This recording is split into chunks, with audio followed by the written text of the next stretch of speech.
Hello friends, CKD stock market news channel में आप सभी का स्वागत करता हूं। और देखिए, सीपीआई का डेटा भी आया है, कंज्यूमर प्राइस इंडेक्स। इसके साथ साथ बात करेंगे, बहुत सारी चीज़ें अच्छी देखने को मिली। सबसे पहले अडानी और हिंडनबर्ग से रिलेटेड, जो हिंडनबर्ग ने जो कंसल्टेशन पेपर वापस से लाया हुआ था, और वो एक्चुअली में पूरी तरीके से भारतीय शेयर बाज़ार ने नकार दिया उस चीज़ को।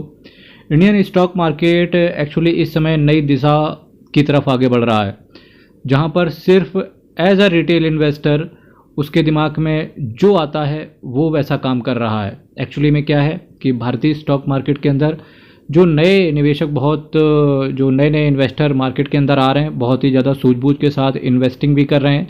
इसके लिए regulatory authority NISM, SEBI, ICAI, ICMAI, ICSI, ये जितनी भी रेगुलेटरी बॉडी हैं, इनका जो इन्वेस्टमेंट को लेकर के जो अवेयरनेस फैलाने का काम है, बहुत अच्छे से चल रहा है। ये रीज़न है कि इस बार जो हिंडनबर्ग ने वापस से अडानी के लिए और डायरेक्टली जो हमारी रेगुलेटरी अथॉरिटी जो कि सेबी को टारगेट किया, उसको उल्टी खानी पड़ी। किस तरीके से? देखिए, मार्केट ने बिल्कुल इस चीज़ को एक्सेप्ट ही नहीं किया। निफ्टी 50 देखो 0.08%, निफ्टी बैंक देखो पॉजिटिव रहा, निफ्टी मिड कैप भी पॉजिटिव रहा। बस अल्टीमेटली सिर्फ एक चीज़ कहना चाहूँगा कि मार्केट ने इस बार हिंडनबर्ग को डायरेक्ट जवाब दिया और यही कहा है, अबे जा ना। साथ ही साथ आपको जानकर खुशी भी मिलेगी कि एक्चुअली जो हिंडनबर्ग का था उसको तो मार्केट ने बिल्कुल नेगलेक्ट भी कर दिया। अब खुशी की बात यह है कि जुलाई में जो खुदरा महंगाई दर आई है, कंज्यूमर प्राइस इंडेक्स जो आया है, जो अनुमान था 3.70% का 3.57%, यानी कि महंगाई पर भी कंट्रोल दिख रहा है। खाद्य महंगाई दर वहाँ पर 9.36% से घटकर 5.42% मंथ ऑन मंथ बेसिस पे।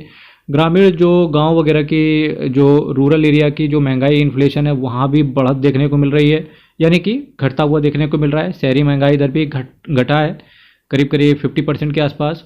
तो अल्टीमेटली आप पाएंगे कि इन्फ्लेशन का डेटा बहुत ज़बरदस्त आया है, जिसकी वजह से शेयर मार्केट आपको नेक्स्ट डे पॉजिटिव होते हुए देखने को मिलेगा। किस दिन की मैं बात कर रहा हूँ? मैं बात कर रहा हूँ यहाँ पर आपके सामने 13 अगस्त दिन मंगलवार को आपको पॉजिटिव ही शेयर मार्केट देखने को मिल रहा है, क्योंकि महंगाई पर भी कंट्रोल है। अब लोग क्वेश्चन उठाते हैं, तो भाई 150 करोड़ की आबादी है, सबको खुली आज़ादी है, कोई कुछ भी बोलेगा। पर जी हाँ, ये एक पॉजिटिव न्यूज़ है मार्केट के लिए, और स्टॉक मार्केट इसको अब आगे लेकर के आगे बढ़ेगा। अब शेयर मार्केट आप ये समझिएगा कि निफ्टी 50 25,500 की तरफ आगे बढ़ेगा। इन्फ्लेशन भी कंट्रोल में है। हम भारतीय शेयर बाज़ार की बात करें तो जो FIIs की जो बिकवाली है, उसको इंडियन मार्केट ने जमकर खरीदा। अब ऊपर से खरीदने के लिए FIIs को वापस इंडिया में आना ही पड़ेगा, और कहीं वो जा भी नहीं पाएंगे, क्योंकि पूरे विश्व में इस समय सबसे तेज़ी से जो ग्रोथ करने वाली कंट्री है वो भारत है। हम न केवल हार्डवर्क, ऑनेस्टी और डिसिप्लिन की वजह से आगे बढ़ रहे हैं। यही लॉजिक है कि ना चाहते हुए भी FIIs को अब भारत में आना ही पड़ेगा खरीदने के लिए।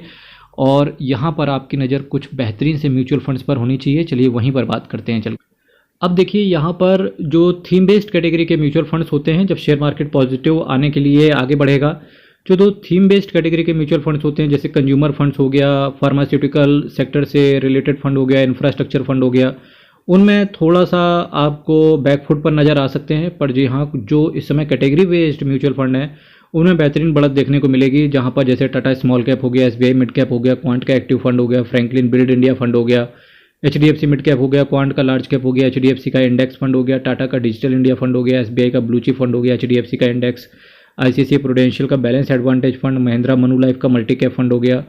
ठीक है, इसके साथ ही साथ आपके सामने मोतीलाल ओसवाल से रिलेटेड जितने भी फंड्स हैं, मिड कैप हो चाहे स्मॉल कैप हो, फिर चाहे लार्ज एंड मिड कैप हो, मेरे एसेट का लार्ज एंड मिड कैप हो, ICICI प्रूडेंशियल का टेक्नोलॉजी फंड हो, सुंदरम फाइनेंशियल फंड हो, ये कुछ बेहतरीन फंड्स हैं। जो नाम मैंने आपके सामने लिए, ये कुछ बेहतरीन फंड हैं, आने वाले समय में अच्छा रिटर्न दे सकते हैं। पर फिर भी चूंकि पैसा आपका है, इसके लिए मैं सिर्फ एक चीज़ कहना चाहूँगा कि किसी भी म्यूचुअल फंड में पैसे लगाने से पहले एक बार अपने फाइनेंशियल एडवाइजर से जरूर संपर्क करना। मेरे मित्र, चैनल को सब्सक्राइब कीजिएगा, वीडियो को लाइक कीजिएगा, लगे रहो इसी तरीके से CKD stock market news channel पर।